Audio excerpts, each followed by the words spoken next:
প্রিয় ধুপইল, লালপুর তথা আমার প্রিয় সম্মানিত নাটোরবাসী, আপনারা সবাই কেমন আছেন? আলহামদুলিল্লাহ, আল্লাহ আমাকেও ভালো রেখেছেন। আমাদের সবাইকে সুস্থতার সাথে বাঁচিয়ে রেখে আজকের এই সুন্দর, বরকতময়, নান্দনিক এবং জান্নাতি এই আয়োজনে আমাদেরকে শামিল হওয়ার তৌফিক যিনি দান করেছেন, গলার আওয়াজ বড় করে সবাই বলেন তো তিনি কে? আল্লাহ। সেই মহান রবের জন্য হৃদয়ের সবটুকু ভালোবাসা, আবেগ, অনুভূতিকে উজাড় করে দিয়ে খুশি মনে প্রাণবন্ত আওয়াজে উচ্চ কণ্ঠে কালিমাতুশ শুকর আদায় করে আমরা সকলে খুশি হয়ে পড়ছি আলহামদুলিল্লাহ। অসংখ্য অগণিত দুরুদ এবং সালাম পেশ করছি সর্বকালের, সর্বযুগের সর্বশ্রেষ্ঠ মহামানব নবিয়ুনা ওয়া সাইয়্যিদুনা ওয়া কুদওয়াতুনা মুহাম্মাদুর রাসূলুল্লাহ সাল্লাল্লাহু আলাইহি ওয়াসাল্লামের প্রতি, যাকে আল্লাহ তাআলা আমাদের হেদায়াতের জন্য পাঠিয়েছেন। আল্লাহুম্মা সাল্লি আলাইহি, আল্লাহুম্মা বারিক আলাইহি। অপ্রাসঙ্গিক, অপ্রয়োজনীয় কোনো কথা বলে আমি সময়ের বরকত নষ্ট করতে চাই না। সরাসরি আল্লাহর কালাম থেকে আমরা হেদায়াতের নিয়তে কিছু কথা বলবো এবং শুনবো ইনশাআল্লাহ। আল্লাহ তাআলা আমাদেরকে হেদায়াতের নিয়তে বলার এবং শোনার তৌফিক দান করেন, আমরা বলি আমিন। সম্মানিত লালপুরবাসী, এই মাহফিলে যারা সর্বাগ্রে ভূমিকা পালন করেছে তারা হচ্ছে এই এলাকার ইয়াং সোসাইটি, যুব সমাজ। মুরব্বীরা সহযোগিতা করেছেন, যুবকরা এগিয়ে এসেছে। শুধুমাত্র যুবকদের প্রচেষ্টায় এই মাহফিল বাস্তবায়িত হয়নি, বরং এই এলাকাবাসী সকলের ঐকান্তিক প্রচেষ্টার মধ্য দিয়ে আজকের এই মাহফিল বাস্তবায়িত হয়েছে। এই যে যুব সমাজ, এরা হচ্ছে মুসলিম উম্মার মূল শক্তি, মূল সম্পদ। শুধু মুসলিম উম্মাই নয়, যে কোনো সমাজ, সভ্যতা বা রাষ্ট্রের মূল সম্পদ হলো এই যুব সমাজ। যুব সমাজ হচ্ছে সভ্যতা কিংবা সমাজ বা রাষ্ট্রের মেরুদণ্ড। মেরুদণ্ড ছাড়া কি মানুষ সোজা হয়ে দাঁড়াতে কিংবা চলতে পারে? মেরুদণ্ড ছাড়া যেমন মানুষ সোজা কিংবা দাঁড়াতে বা সোজা হয়ে চলতে পারে না, ঠিক তেমনি একটা দেশের, একটা সমাজের, একটা রাষ্ট্রের যুব সমাজ যদি ধ্বংস হয়ে যায়, তাহলে ওই সমাজ বা রাষ্ট্র কোনোদিনও পৃথিবীর বুকে মাথা উঁচু করে দাঁড়াতে পারে না। কারণ ওই জাতির যুবকরা পথভ্রষ্ট, ওই জাতির যুবকরা নষ্ট হয়ে গিয়েছে, সেজন্য এই জাতি আর দাঁড়াতে পারে না। আর যেই সমাজ বা রাষ্ট্রের যুব সমাজ যত বেশি উন্নত, সমৃদ্ধ, সচেতন, ওই সমাজ বা রাষ্ট্র পৃথিবীতে তত বেশি উন্নত বা সমৃদ্ধ। আমার সাথে আপনারা একমত না দ্বিমত? কারণ আপনারাই আমাকে বলেন তো, মানুষের জীবনে যে কয়েকটা স্টেপ বা পর্যায় আছে, শিশুকাল, কৈশোরকাল, যৌবনকাল, প্রৌঢ় এবং বৃদ্ধকাল, এই 5টা পর্যায়ের মধ্যে মানুষের শরীরে শক্তি থাকে কোন সময়ে বেশি? যৌবনকালে। এই সময় তার শরীরে সবচেয়ে বেশি শক্তি এবং সামর্থ্য থাকে। এজন্য আল্লামা ইমাম কুরতুবী রাহিমাহুল্লাহ তিনি যৌবনকালকে কচু পাতার পানির সঙ্গে তুলনা করেছেন। কিসের সঙ্গে? কচু পাতার পানির সঙ্গে। নিশ্চয়ই আপনাদের এলাকায় কচু গাছ আছে, দেখবেন কচু পাতায় পানি যখন পড়ে, এই পাতার উপরে পানি টলমল টলমল করে, এবং দেখলে মনে হয় এই পানি যে কোনো মুহূর্তে পড়ে যেতে পারে। যৌবনকালকে কেন কচু পাতার পানির সঙ্গে তুলনা করা হয়েছে? কারণ যৌবনকাল আমাদের জীবনের এমন এক বিশেষ পর্যায়ে থাকে, এটা টলমল টলমল করে। যদি আপনি এখানে ভাই অসচেতন হয়ে পড়েন, জীবনটা নষ্ট হয়ে যাবে। আর যদি যৌবনকাল কাজে লাগাতে পারেন, কেরিয়ারও সুন্দর, দুনিয়ায়ও আপনি সফল, আখিরাতেও সফল হয়ে যাবেন। আল্লাহু আকবার। এজন্য যৌবনকাল মানুষের হায়াতের সবচেয়ে দামি দৌলত। Youth is called the golden season of human life. যৌবনকালকে মানুষের জীবনের স্বর্ণালী সময় বলা হয়।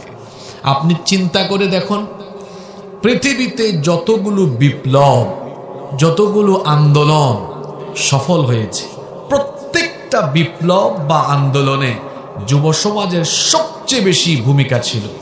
আপনি চিন্তা করে দেখুন, সেই চীন বিপ্লব, ফরাসি বিপ্লব থেকে নিয়ে শুরু করে আমাদের এই সাবকন্টিনেন্ট, এই ভারতীয় উপমহাদেশের যত আন্দোলন আপনি দেখেন, 52, 69, 71, 90, সর্বশেষ 24, সবচেয়ে বেশি স্যাক্রিফাইস কাদের?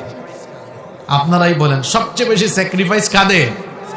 যুবকদের। আর যদি ইসলামী দৃষ্টিভঙ্গিতে চিন্তা করেন, বদরে, ওহুদে, খায়বারে, খন্দকে, যুগে যুগে প্রতিটি ক্ষেত্রে, প্রতিটি যুদ্ধে, প্রতিটি সংগ্রামে সবচাইতে বেশি যারা কন্ট্রিবিউশন রেখেছে তারা কারা? যুবকরা। এই যে আপনাদের এই এলাকা ধুপইল, এই এলাকা তখন সবচেয়ে বেশি সমৃদ্ধ হবে যখন এই এলাকার সব যুবকরা ভালো হয়ে যাবে। আপনাদের লালপুর খুব উন্নত হয়ে যাবে যখন এই এলাকার প্রত্যেকটা ছেলে পেলে নামাজি হবে, ভদ্র হবে, নম্র হবে, বিনয়ী হবে, কর্মঠ হবে, পরিশ্রমী হবে, দক্ষ হবে, মানব সম্পদে রূপান্তর হবে। এই গোটা এলাকা পরিবর্তন হয়ে যাবে। কারণ যুবকরা হচ্ছে ড্রাইভারের মতো, চালকের মতো। যুব সমাজ যেদিকে যায়, গোটা সমাজ সভ্যতার লক্ষ্য উদ্দেশ্য ঠিক ওই দিকেই ছুটে যায়।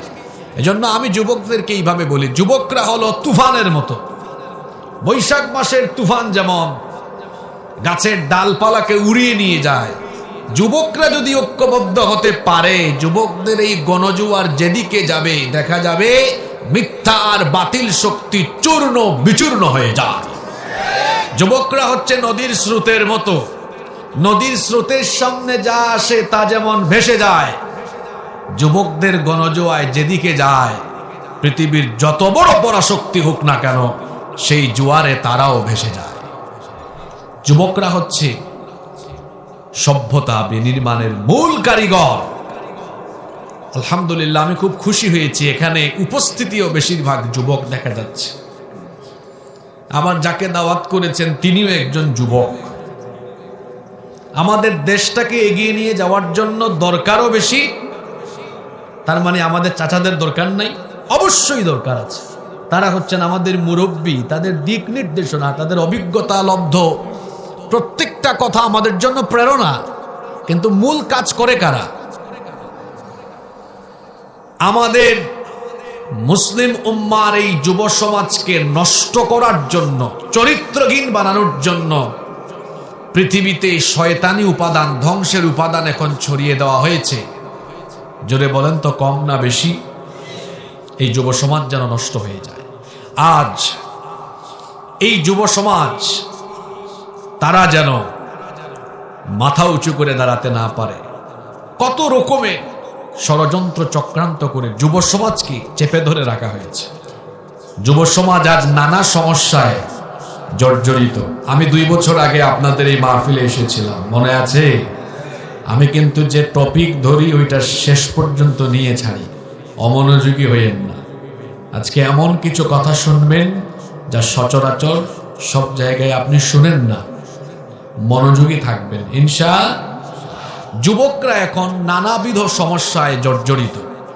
এই সমস্যার লিস্ট যদি আমি করি বিরাট লম্বা একটা তালিকা হবে, কিন্তু আমি যদি একেবারে মৌলিক বেসিক প্রবলেমগুলোকে তালিকাভুক্ত করি, আমার মনে হয় বর্তমানে আমাদের এই সমাজে যুব সমাজ এই 5টা সমস্যায় সবচেয়ে বেশি আক্রান্ত। আপনারা শোনার পরে আমার মনে হয় আপনারাও একমত হতে বাধ্য হবেন। আমি বলি, আমি সমস্যা বলে এখান থেকে উঠে যাব না। এটা তো পলিটিক্যাল মাহফিল না, এটা তাফসিরুল কোরআন মাহফিল। সুতরাং যে 5টা সমস্যার কথা বলবো, এই 5টা সমস্যার কোরআনিক সলিউশন। আপনাদের কি মনে হয় কোরআনে এই সমাধান আছে না নাই? অবশ্যই আছে। এই 5টা সমস্যার কোরআনিক সলিউশন কি সরাসরি আমরা আজকে জানব ইনশাআল্লাহ। চলেন তো আগে দেখি এই 5টা সমস্যার সাথে আগে আপনাদেরকে একমত করাতে পারি কিনা দেখি। আমি জোর জবরদস্তি করব না, দ্বিমত হলেও সরাসরি বলবেন দ্বিমত। 1, বর্তমানে আমাদের সমাজ বা দেশে যুবকদের মধ্যে বেকারত্ব বেশি। মাস্টার ডিগ্রি কমপ্লিট করে সার্টিফিকেট নিয়ে নিয়ে ঘুরে দেখা যাচ্ছে পদের সংখ্যা কম, ক্যান্ডিডেটের সংখ্যা বেশি।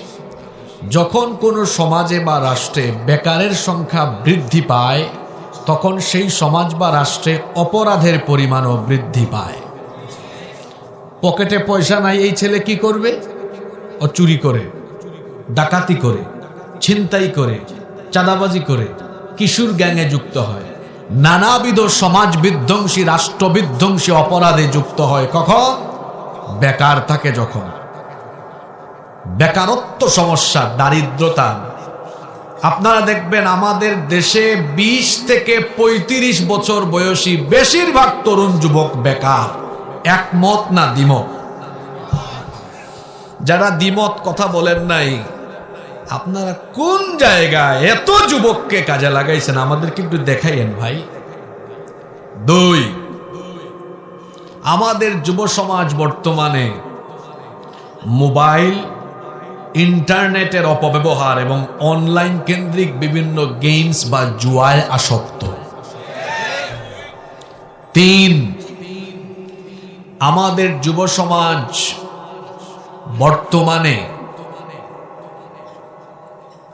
এই 21 শতাব্দীর বেলাল্লাপনা, নগ্নতায় আক্রান্ত হয়ে জেনা ব্যভিচারের সাগরে ডুবন্ত অবস্থায় আছে। 4, আমাদের যুব সমাজ বর্তমানে আরো একটি সমস্যায় মারাত্মকভাবে আক্রান্ত। অসৎ, চরিত্রহীন নেতৃত্বের আগ্রাসন দিয়ে যুব সমাজের যৌবনের আবেগকে ব্যবহার করে তাদের যৌবনকে বাজারের পণ্য বানিয়ে তাদের জীবনকে নষ্ট করে দেওয়ার এক ধরনের অপচেষ্টা সমাজে আমরা দৃশ্যমান দেখি। 5, আমাদের যুব সমাজকে দ্বীনি শিক্ষা থেকে বঞ্চিত করার জন্য তারা যেন দ্বীন না শিখে তাদের শিক্ষা কার্যক্রম থেকে দ্বীনকে টোটালি বাদ দিয়ে দেওয়া হয়েছে। আমি যে 5টা সমস্যার কথা বলেছি, এই 5টা সমস্যা কি বিদ্যমান আছে না নাই?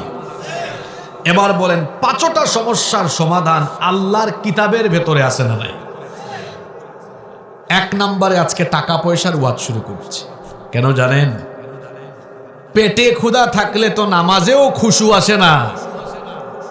এই ছেলেপুলেগুলো বেকার কেন? তাদের কাজের ব্যবস্থা হলো না কেন? কেন তারা এখনো বেকারত্বে ভুগছে? কেন 25-26 বছর হয়েছে বিয়ে শাদী করতে পারে না? টাকা নাই, পয়সা নাই। এই বেকারত্ব সমস্যা কেন আছে? আমি আগেই বলেছি, বেকার যত বেশি থাকবে সমাজে, অপরাধ তত বেশি বাড়বে। ইসলাম এমন একটি জীবন ব্যবস্থা, আল্লাহ এমন একটি কিতাব আমাদেরকে দিয়েছেন, এই কিতাবের ভেতরে আল্লাহ তাআলা মানুষের অর্থনৈতিক মুক্তির ফর্মুলা দিয়েছেন। সুবহানাল্লাহ পড়বেন না? যাতে করে সমাজে অপরাধ বন্ধ হয়। এই যে যুবক তরুণ যারা আছেন তাদের জন্য কাজের ব্যবস্থা হয়। আল্লাহ কি সুন্দর ফর্মুলা কোরআনে দিয়েছেন। আচ্ছা বলেন তো, এই যে তরুণ যুবকরা এখানে আছেন তাদের কাজের ব্যবস্থা করে দেওয়া সমাজ বা রাষ্ট্রের কি দায়িত্ব না? জোরে বলতে হবে, দায়িত্ব না? আমরা কি এটা করতে পেরেছি?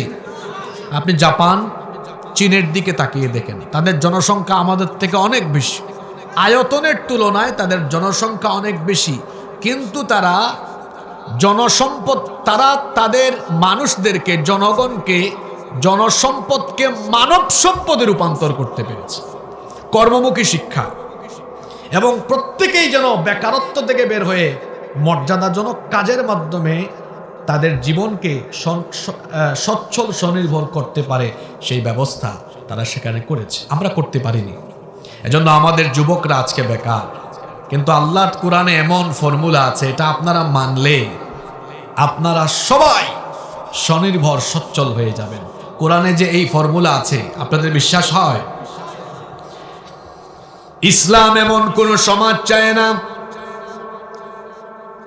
যেখানে এই ধুপোইল এলাকার কিছু মানুষ 3 বেলা খাবার খাবে, আর কিছু মানুষ না খেয়ে থাকবে।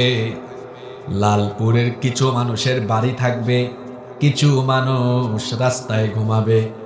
ইসলাম এমন বেইনসাফি আর বৈষম্যের সমাজ চায় না, বরং ইসলাম চায় এমন একটা সমাজ সবার পেটের ভেতরে খাবার থাকবে, সবার থাকার জায়গা থাকবে, মৌলিক চাহিদা যেন পূরণ হয়। এমন ইনসাফের, সাম্যের এবং সচ্ছলতার, সমৃদ্ধের সমাজ ব্যবস্থা ইসলাম কায়েম করতে চায়। এই সমাজ ব্যবস্থা এটা প্রতিষ্ঠা করার জন্য আগে সমাজ থেকে দারিদ্রতা, বেকারত্ব এবং অর্থনৈতিক দৈন্যদশা দূর করতে হবে। এজন্য দারিদ্রতা, বেকারত্ব, অর্থনৈতিক দৈন্যদশা দূর করার জন্য আমার রব এই কোরআনের ভেতরে যাকাতের মতো চমৎকার ফর্মুলা দিয়েছেন।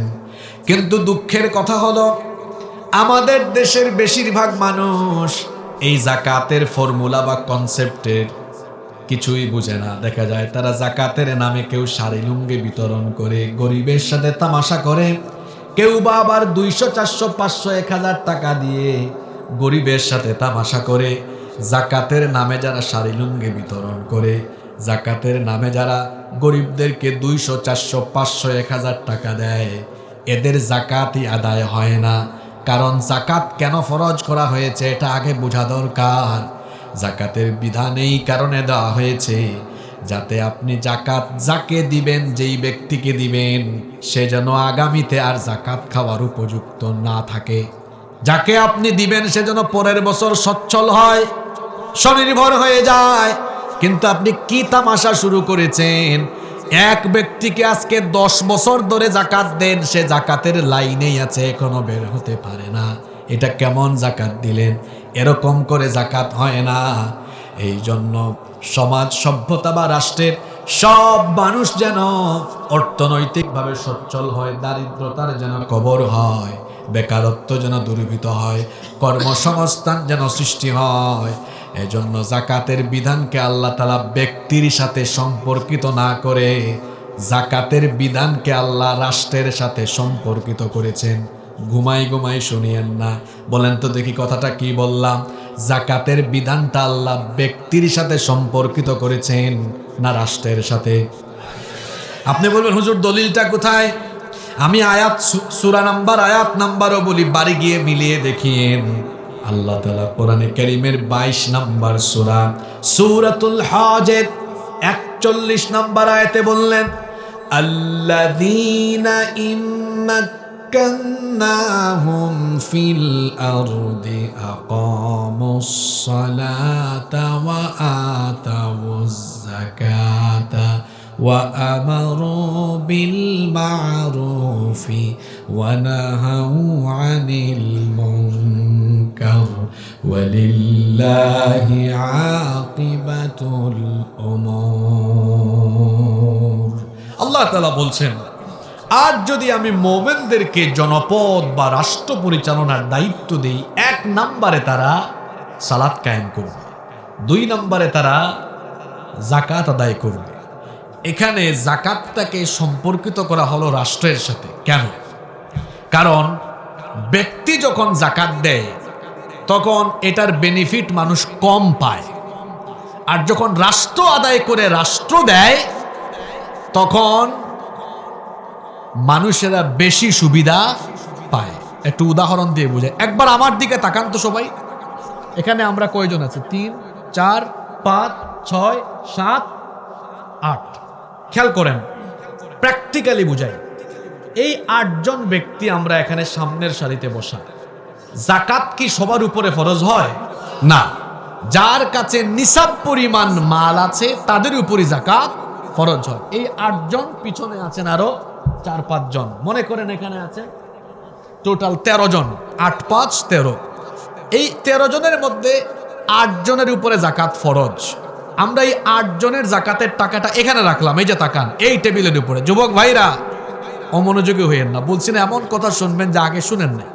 এই 8 জনের যাকাতের টাকা এখানে রেখে দেখলাম টোটাল এর পরিমাণ হয়েছে মাত্র 2 লক্ষ টাকা। জুড়ে বলেন তো কত লক্ষ? এই 2 লক্ষ টাকা আমরা এখন কি করলাম? এই ধুপইল গ্রাম থেকে 400 জন গরিব মানুষকে ডেকে এনে প্রত্যেককে 500 500 500 500 করে দিলাম।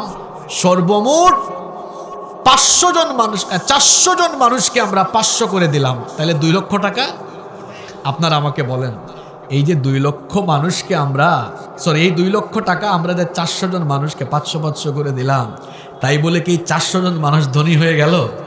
ওই এক বেলা খেতে পারবে, পরের বেলা আবার গরিবই থাকবে। কিন্তু আমরা যদি একটা কাজ করি, এই পাশের গ্রামে বা এই এলাকায় কিছুদিন আগে একজন নারী, আমাদের একজন বোনের স্বামী মারা গিয়েছেন, ওনার 2-3টা বাচ্চা আছে, পরিবার চলে না। ডেকে এনে বললাম, বোন আপনার তো পরিবারটা চলে না, ধরেন আপনাকে একটা সেলাই মেশিন কিনে দিলাম, কাজ করে খান। এই মহিলার পরিবার চলার মতো ব্যবস্থা হবে কি হবে না? আপনাদের এলাকায় কি ভ্যান চলে? ভ্যান ভ্যান ওই যে আপনাদের এলাকায় উত্তরপাড়ার এক ভাই, এরা খুব দরিদ্র মানুষ, চলতে পারে না। আব্দুল করিম ভাই এদিকে আসেন, আপনাকে একটা ভ্যান কিনে দিলাম, পরিবারটা তো চলে না, এই ভ্যানটা দিলাম আপনাকে কিনে। এই লোকটার পরিবার চলার মতো ব্যবস্থা হবে কি হবে না? ওই যে আব্দুল সত্তার ভাই গরিব মানুষ, আমরা ওনাকে একটা হাঁসের খামার বা মুরগির খামার করে দিই। আর ওই যে আবুল কালাম ভাই, আরেকটা সমস্যা, ওনারে আরেকটা কাজে লাগাই দিলাম। 2 লক্ষ টাকা এভাবে 3-4 জনকে কাজে লাগাই দিলে লাভ না 2 লক্ষ টাকা 400 জনকে 500 500 করে দিলে ভালো? জি, 3-4 জনকে যে দিলাম, এরা আগামী বছর আর জাকাত খাওয়ার উপযুক্ত থাকবে? জোরে বলতে হবে, থাকবে। এই যে উদাহরণ দিয়েছি, এটা কি রাষ্ট্র দিয়ে দিয়েছি না আপনাদের গ্রাম দিয়ে? কথা বলে না। জি, গ্রাম দিয়ে। কিন্তু আল্লাহ বলছেন এটাকে রাষ্ট্রীয়ভাবে নাও। কিভাবে নাও? আচ্ছা, আল্লাহর ফর্মুলাটা আমরা মানি। এখানে আমরা বিএনপি, জামাত, চরমুনাই, জাতীয় পার্টি, বিভিন্ন দলের মানুষ আছে, কিন্তু ভাই বলেন তো আমাদের প্রথম পরিচয়টা কি? আমরা সবাই, এই তো বলেন, আমরা সবাই কি? এখন মুসলমান হিসাবে আমরা সবাই যদি আজকে বলি আমরা আল্লাহর বিধান এটা মেনে নেই, এখন আমরা কি করলাম? আমার দিকে তাকান, এটা একটা উদাহরণ, তো আপনারা কিছু মনে করেন। মনে করেন উনি হচ্ছেন জাকাত মন্ত্রী, আমার ভাই হচ্ছেন শ্রম মন্ত্রী, আমি হইলাম প্রধানমন্ত্রী। যেহেতু আমি বক্তব্য দিচ্ছি, বুঝাচ্ছি আপনাদেরকে, শোনেন। আমি বললাম, মাননীয় জাকাত মন্ত্রী, সারা দেশের মুসলমানদের সম্পদের হিসাব আপনার মন্ত্রণালয়ের আওতাভুক্ত করেন, কারণ জাকাত তো অমুসলিমের উপরে ফরজ না, তাই না?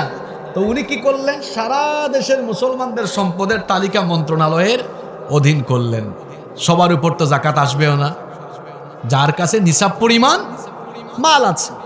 এখন যার কাছে নিসাব পরিমাণ মাল আছে, তার বাড়িতে চিঠি বা মোবাইলে মেসেজ যাবে, এই যে জনাব অমুক সাহেব, আপনার এই বছর 12,600 টাকা আসছে, এটা লালপুরের ওই অফিসে বা অমুক ব্যাংকে জমা দেন। এখন সারা দেশের জাকাত দাতাদের টাকা গিয়ে জমা হচ্ছে কয় জায়গায়? কথা বলছেন না আপনারা? এই ছেলেরা বাদাম খাচ্ছ, খাও, এদিকে তাকাও, কয় জায়গায় জমা হচ্ছে? আচ্ছা, রাষ্ট্র যখন সারা দেশের মুসলমান জাকাত দাতাদের থেকে টাকাটা নিচ্ছে, তখন কি 2 লাখ হবে? কি মনে হয় এটা কত হইতে পারে? হ্যাঁ, কয়েক শত হাজার। এখন দেখা গেল সারা দেশ থেকে, মনে করেন এই বছর উঠছে 140,000 কোটি। এটা উঠা সম্ভব না অসম্ভব? কি আর 140,000 কোটি, আরো বেশি উঠবে, আরো বেশি উঠতে পারে। আচ্ছা, ধরলাম 140,000 কোটি টাকা। ওই যে আমার ভাই, এবার তাকে বললাম, মাননীয় শ্রম কর্মসংস্থান মন্ত্রী, আপনি এই দেশের সব বেকারদের একটা তালিকা করেন। এখন উনি একটা চিরনীয় অভিযান চালাইছেন, আসছে এই দুপুল গ্রামেও এসে এই যে বেকার কিছু ছেলেপেলে আছে না, এদের তালিকা তৈরি করছে। এখন সারা দেশ থেকে মোট 70 লক্ষ যুবকের একটা তালিকা করা হলো। আচ্ছা বলেন তো, আমাদের দেশে কি এই পরিমাণ বেকার হবে না আরো বেশি? আচ্ছা, তবে আমরা প্রাথমিকভাবে একটা তালিকা করলাম 70 লক্ষ। জোরে বলেন, কত লক্ষ? 70 লক্ষকে একসাথে ঢাকায় নেওয়া যাবে না, ঢাকা অচল হবে। এজন্য ধাপে ধাপে আনা হলো। এনে বলা হলো, এই ছেলে বাদাম খাচ্ছ, এদিকে আসো, আসো, ধরো 2 লাখ টাকার চেক নিয়ে। এই 2 লাখ টাকা নিয়ে লালপুরে কি ডিসকভার মোটরসাইকেল কিনে পাকপাকুম করে চালাও, না হাঁসের খামার করো, মুরগির খামার করো, কুটির শিল্প করো, একটা দোকান দাও, টঙের দোকান দাও, ভ্যান কিনো, সিএনজি কিনো, কি করো কি করো না, এই লালপুরে আমাদের অডিট অফিসার আছে, এটা মনিটরিং করবে। এইভাবে 70 70 লক্ষ বেকার ছেলেদের হাতে প্রত্যেকের হাতে দেওয়া হলো কয় লাখ টাকার চেক, তাহলে 70 লক্ষ গুণ 2 লক্ষ সমান কত? 140,000 কোটি টাকা। বিশ্বাস করেন এই বুদ্ধি ফর্মুলা কোনোটাই আমার না, এটা কার? জোরে বলেন কার? তাহলে আল্লাহর দেওয়া এই ফর্মুলা নিলে দেখা যাচ্ছে 1 বছরে রাষ্ট্রীয়ভাবে কত লক্ষ যুবকের কর্মসংস্থান বা কাজের ব্যবস্থা করা যাচ্ছে। যারা শুনল না কথাগুলো তারা সোনার খনির মতো কথাবার্তাগুলো মিস করেছে। কত লক্ষ? 70 লক্ষ কাজে লাগিয়ে দিলাম। ফর্মুলাটা কার?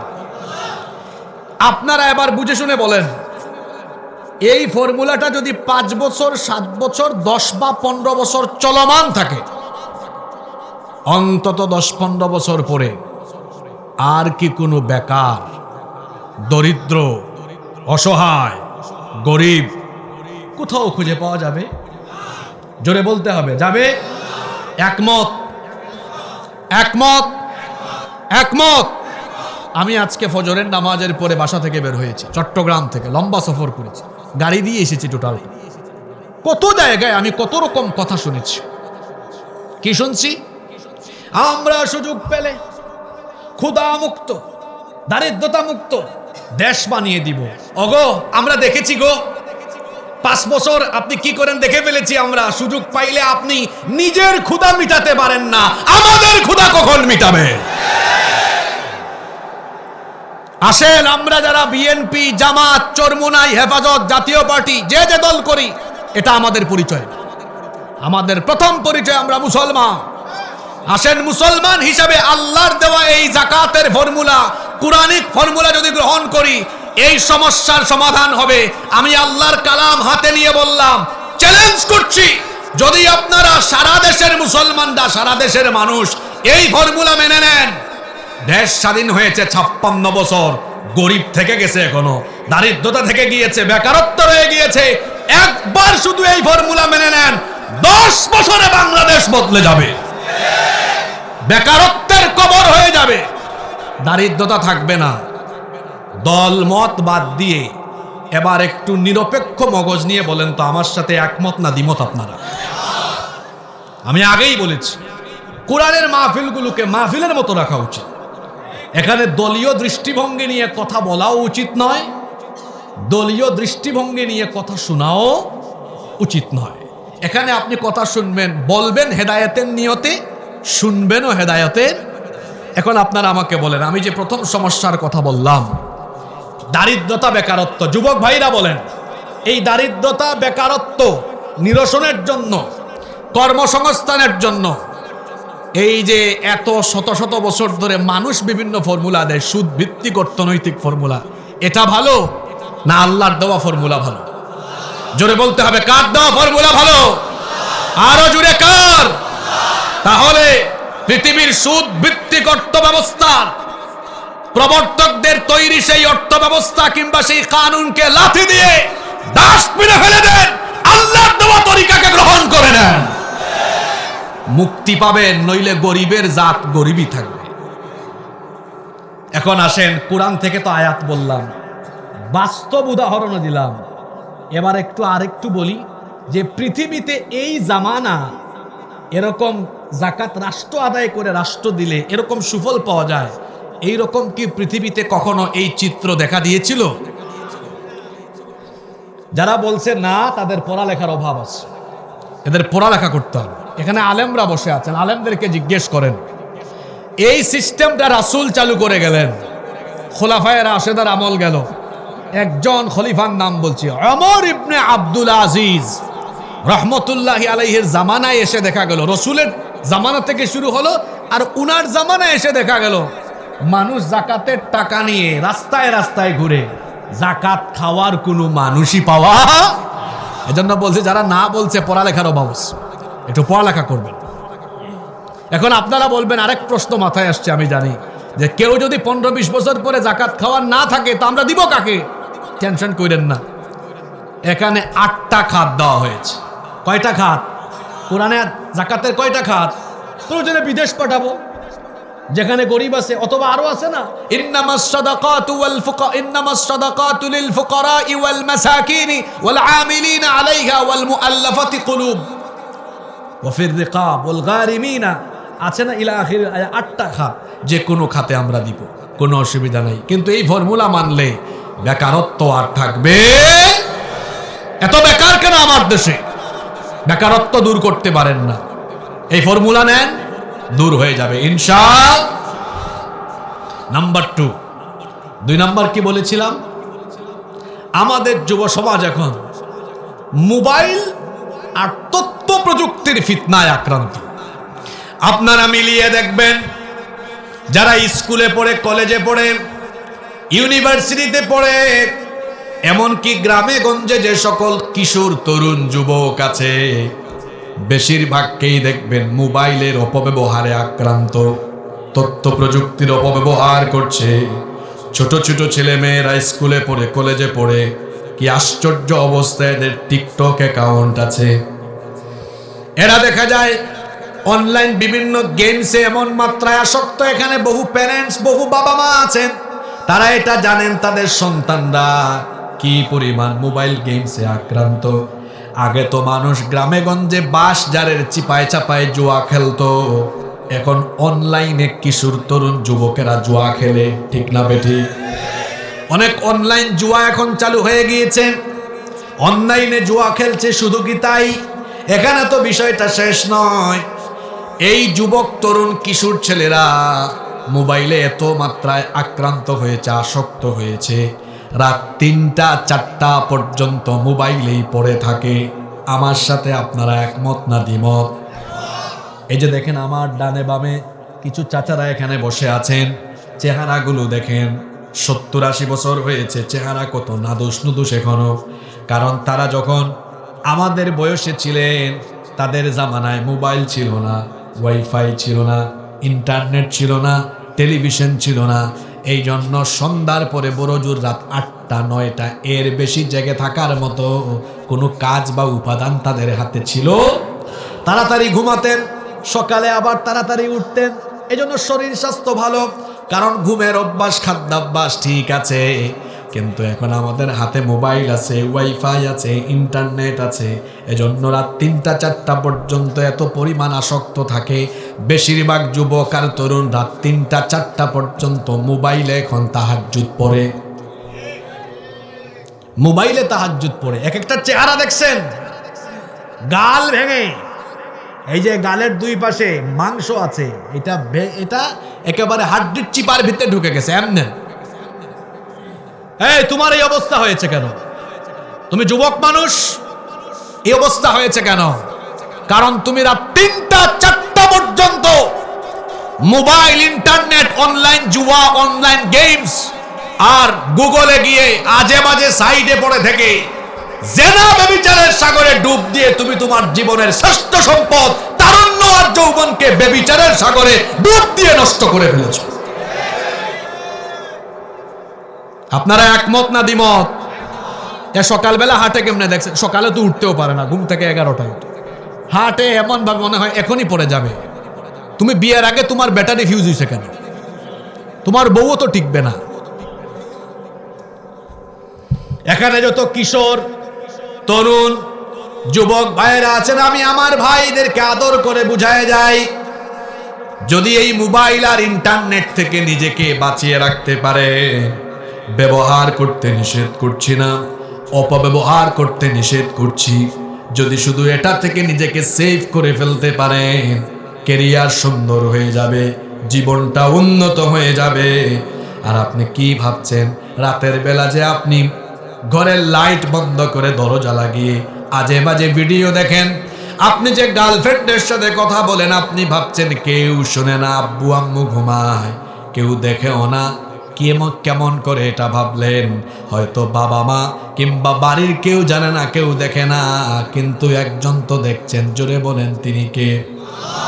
আমার রব কোরআনে বলছেন, ইন্নাল্লাহা লা ইয়াখফা আলাইহি শাইউন ফিল আরদি ওয়ালা ফিস সামা। নিশ্চয়ই আকাশ আর জমিনের কোনো কিছু আল্লাহর কাছে গোপন নাই। আল্লাহ অন্য আয়াতে বলছেন, আওয়ালা ইয়ালামুনা আন্নাল্লাহা ইয়ালামু মা ইউসিররুনা ওয়া মা ইউলিনুন। তারা কি জানে না গোপন আর প্রকাশ্য সব যিনি জানেন। গলার আওয়াজ বড় করে সবাই বলেন, তিনি কে? ও আমার কিশোর, তরুণ, যুবক, ছাত্র ভাইয়েরা, এই বেবিচারের সাগর থেকে নিজেকে বাঁচান। মোবাইল আর ইন্টারনেটের অপব্যবহার থেকে নিজেকে হেফাজত করেন, চোখের হেফাজত করেন। এই যে আপনি আপনার চক্ষুটাকে মোবাইলের স্ক্রিনের দিকে দিয়ে আজে বাজে ভিডিও দেখছেন, কিয়ামতের দিন আপনার চক্ষু সবকিছু বলে দিবে যার কাছে। জুড়ে বলেন, তিনি কে? কান দিয়ে যে বাজে কথা শুনেন, কান সেদিন আল্লাহর দরবারে ফাঁস করে দিবে। বানিয়ে বলছি না, শোনেন। আল্লাহ তার কালামের মধ্যে বলছেন, ইন্নাস সামআ ওয়াল বাসারা ওয়াল ফুআদা কুল্লু উলাইকা কানা আনহু মাসউলা। নিশ্চয়ই মানুষের কান, চক্ষু আর অন্তর জিজ্ঞাসিত হবে কার কাছে? জোরে বলেন, কার কাছে? এজন্য খবরদার চক্ষু দিয়ে বাজে জিনিস দেখবেন না। মানুষ কালো চশমার আড়ালে কি করে কেউ না জানলেও যিনি জানেন, যিনি দেখেন, জোরে বলেন, তিনি কে? এজন্য আল্লাহ বলছেন, ইয়ালামু খাইনাতাল আয়ুনি ওয়া মা তুখফিস সুদূর। চোখের খেয়ানতের খবরও তিনি জানেন। আমার আল্লাহর কাছে কোনো বিষয় গোপন নাই, সব কিছু তার কুদরতি চোখের সামনে, তিনি সব কিছুই দেখেন। আমাদের যুবক, তরুণ, ছাত্র ভাইদেরকে বলবো, এই মোবাইল আর ইন্টারনেটের অপব্যবহার বন্ধ করে দেন। যদি মোবাইল আর ইন্টারনেটের অপব্যবহার বন্ধ করতে পারেন, যারা ছাত্র আছেন, আমি বলে গেলাম, আপনার কেরিয়ার সুন্দর হবে। অনেক ছেলেরা পরীক্ষায় বাজে রেজাল্ট করে এসএসসিতে ফেল মারে, এইচএসসিতে এ প্লাস পাওয়ার কথা, ভালো ছাত্র, শুধু মোবাইলের আসক্তিতে রেজাল্ট নষ্ট হয়ে গিয়েছে। বলেন তো, এমন দৃষ্টান্ত আমাদের সমাজে কম বেশ আছে না নাই? আছে, এরকম বহু আছে। এখন আমি তরুণ, কিশোর, ছাত্র, যুবকদেরকে বলি, এই যে প্রযুক্তির ডিপার্টমেন্টটা পৃথিবীতে যারা বেশিরভাগ ক্ষেত্রে নিয়ন্ত্রণ করছে, তারা ইহুদি। কারা? আপনারা জানেন, পৃথিবীর জনসংখ্যার মোট 1% ইহুদি নয়, আরো কম। কিন্তু গোটা পৃথিবী নিয়ন্ত্রণ করে কারা? কথা বলছেন না তো আপনারা? ইহুদিরা। কেন? কিসের গুণে? জ্ঞানগত যোগ্যতার বলে। একজন ইহুদি নারী যখন প্রেগনেন্ট হয়, তখন সে অতিমাত্রায় পড়ালেখা করে। কেন? কারণ তারা জানে, মা পেটের ভেতরে সন্তানকে নিয়ে যত বেশি পড়ালেখা করবে, সন্তানও পড়ালেখার প্রতি উদ্বুদ্ধ হবে। আশ্চর্য কথা কি জানেন? এই ফর্মুলাটা কোরআনের। ফর্মুলাটা কিসের? এখন তো আল্ট্রাসাউন্ড বের হয়েছে, আরো অনেক অত্যাধুনিক যন্ত্রপাতি বের হয়েছে। আজকের চিকিৎসা বিজ্ঞান বলে, একজন মা যখন সন্তান পেটে ধারণ করেন, সন্তান পৃথিবীতে আসার 16 সপ্তাহ মানে 4 মাস, a child gets hearing before 16 weeks of birth. সন্তান মার পেটের ভেতর থেকে বের হয়ে দুনিয়াতে আসার 4 মাস আগে থেকেই শুনতে পায়। সুবহানাল্লাহ কইতে ইচ্ছে করলো না? এটা তো চিকিৎসা বিজ্ঞান কিছুদিন আগে বলেছে। এখানে আলেমরা আছেন, জিজ্ঞেস করেন। আল্লাহ তাআলা এই কোরআনে যত জায়গায় দৃষ্টিশক্তির কথা, শ্রবণ শক্তির কথা বলেছেন, বাসরের কথা পরে বলেছেন, সামউনের কথা আগে বলেছেন। কত আয়াত আছে, ওয়াজআলা লাকুমুস সামআ ওয়াল আবসারা ওয়াল আফইদা শাহিদা আলাইহিম সামউহুম ওয়া আবসারুহুম ওয়া জুলুদুহুম ইলা আখিরিল আয়া। আধুনিক যুগের মুফাসসিরগণ এই আয়াতগুলোর সায়েন্টিফিক এক্সপ্লেনেশন করেছেন এইভাবে, যেহেতু আল্লাহ কোরআনের সব জায়গায় দৃষ্টিশক্তির কথা বলেছেন পরে, শ্রবণ শক্তির কথা বলেছেন আগে, তার মানে মানুষ দেখে পড়ে শুনে আগে। আপনাদের কি মনোযোগে সমস্যা হচ্ছে? তো জবাব দিবেন। তাহলে কোরআন আর বিজ্ঞান একমত, সন্তান জন্মের কয় মাস আগে শোনে? জোরে বলেন। কোথায় থাকতে? তাহলে যে মহিলা পেটের সন্তান নিয়ে সারাদিন ঝাঁকানাকা গান শুনে, ভারতীয় সিরিয়াল দেখে, আল্লাহর কসম এই মহিলার পেট থেকে যে সন্তান বের হবে এইটাও ঝাঁকানাকা মার্কা সন্তান হবে। আর যে মহিলা পেটে সন্তান নিয়ে সারাদিন কুরআন তেলাওয়াত করে, জিকির আজকার করে, তাসবিহ তাহলিল করে, এই মহিলার পেটের ভেতর থেকে বের হয়ে আল্লাহর ওলি পয়দা হবে। তাহলে ইহুদি নারীরা যে পেটে সন্তান নিয়ে পড়ালেখা করে কেন করে বুঝছেন? শুধু তাই নয়, ইহুদিরা এত পরিমাণ, ইহুদির বাচ্চারা সন্তানরা পড়ালেখা করে 13, 14 বছর, 15 বছর বয়সে এত পরিমাণ পড়ালেখা করে, গবেষণা করে, আপনি অবাক হয়ে যাবেন। এজন্য তো তারা প্রযুক্তি খাতকে গোটাটা নিয়ন্ত্রণে নিয়ে ফেলেছে। তারা বানায়, আপনার হাতে দেয়, আর আপনি কি করেন? অপব্যবহার করেন, মজা নেন। ও আমার কিশোর তরুণ কলেজ স্কুলের ছাত্র যারা এখানে বসে আছো, তোমরাও তো চাইলে পড়ালেখায় মনোযোগী হয়ে, গবেষণায় মনোযোগী হয়ে এই যোগ্যতায় তোমরাও যেতে পারবে, যদি তোমরা মোবাইল আর তথ্য প্রযুক্তির অপব্যবহার কমিয়ে এই বয়সটাকে পড়ালেখা গবেষণায় কাজে লাগাও। আগামীতে বাংলাদেশে ঘরে ঘরে বিজ্ঞানী পয়দা হবে। তোমরা করেছোটা কি? আশ্চর্য কথা, ক্লাস 7-এর ছাত্র ওই দিন আমাকে মাহফিলে বলে, হুজুর আপনি আমাকে আপনার ফ্রেন্ড লিস্টে অ্যাড করেন, আমি রিকোয়েস্ট পাঠিয়েছি, এখনো অ্যাকসেপ্ট করলাম না। আশ্চর্য, তুমি কোন ক্লাসে পড়ো? কয় 7-এ। তোমার আইডিয়া আছে? কয় আছে, একটা না 2টা। বললাম 2টা কেন? কয় একটাতে 5000 ফিল আপ হয়েছে, আরেকটা খুঁজছে। বললাম তুমি যে জিনিস 2টা চালাও কেমনে? কয় সব পারি। চেহারা সুরত তো ভালো না। কি আশ্চর্য অবস্থা! ছোট ছোট ছেলে মেয়েরা টিকটক করে, 5-6-এ পড়ে। বলেন তো আছে না নাই? কেন আজ এরা নষ্ট হয়ে যাচ্ছে? এখানে আপনারা শোনেন, গ্রামগঞ্জের অনেক চাচারা বাবারা জানেন না তাদের সন্তানরা কি করে। আপনারা না জানলে কি হবে? হেরা পাক না। এদের বেশিরভাগই এখন অনলাইন জুয়ায় আসক্ত হয়েছে। বিভিন্ন অনলাইন গেমস এরা ডাউনলোড করে, অথবা বিভিন্ন সাইটে গিয়ে এই অনলাইন গেমস ঘন্টার পর ঘন্টা খেলে সারা রাত ওই সাইটগুলোতে পড়ে থাকে। নষ্ট হয়ে যাচ্ছে আমাদের প্রজন্ম, আমাদের কিশোররা ধ্বংসের পথে চলে যাচ্ছে। এখান থেকে ফিরে আসার কোরআনিক ওষুধ হলো, এখান থেকে ফিরে আসার কোরআনিক ফর্মুলা হলো আমল বাড়াতে হবে, এর পাশাপাশি আমার আল্লাহকে ভয় করতে হবে। কারণ হলো আমি আপনি যাই করি না কেন সবকিছু দেখছেন কে? আল্লাহর ভয়টা কেমন করে থাকবে? আল্লাহর ভয়টা তখনই থাকবে যে আমি যা করছি সব আল্লাহর চোখের সামনে, তিনি সবই দেখেন। অন্তরে যখন এই ভয়টা আসবে তখন আল্লাহর ভয়ে জীবনটা এমন হবে, ওই যে আমি বলি জীবনটা হবে বাইম মাছের মতো। আপনাদের এলাকায় আপনারা এই মাছটাকে কি বলেন? বাইম মাছ চিনেন তো? হ্যাঁ, বাইম মাছ থাকে কোথায় বলেন তো? জোরে বলেন। এটাকে টেনে বের করে যখন পাতিলে বা পাত্রে রাখেন তখন কি তার গায়ে কোনো কাদা দেখা যায়? অথচ ছিল কোথায়? আপনাদেরকে কি বললাম? যুবকদেরকে, এই যে যুবক তরুণ ছাত্র ভাইরা, বলছি কি জীবনটা হবে কেমন? মানে হ্যাঁ, মানেটা কি কি বোঝাতে চাইলাম? বাইম মাছ কাদায় থেকেও তারে ধরে আনলে যেমন দেখা যায় পরিষ্কার, আমি আপনি আল্লাহকে ভয় করে এমন ভাবে চলবো, আমরা যেখানে বাস করি সামনে পিছনে ডানে বামে গুনাহ কম না বেশি, চতুর্দিকে ফিতনা গুনাহ, বাইম মাছের মতো থাকা। এর অর্থ হলো এই চতুর্মুখী ফিতনায় আমি বসবাস করব এমন ভাবে, আল্লাহকে এমন ভাবে ভয় করে নেক পথে চলবো, ভালো পথে চলবো, যেদিন আমাকে মালাকুল মউত এসে নিয়ে যাবে আল্লাহর দরবারে, শরীর থেকে যেদিন রুহটা বার করবে, বের করে দেখবে হায় হায় হায় হায় হায়, এই ফিতনার সমাজে থাকার পরে লুকটা দেখি গুনাহ থেকে একদম পরিষ্কার। সুবহানাল্লাহ। এটা হবে কখন? আল্লাহকে ভয় করবেন যাদের হৃদয়ে আছে আল্লাহর ভয়, তারা কভু পথ ভুলে যায় না।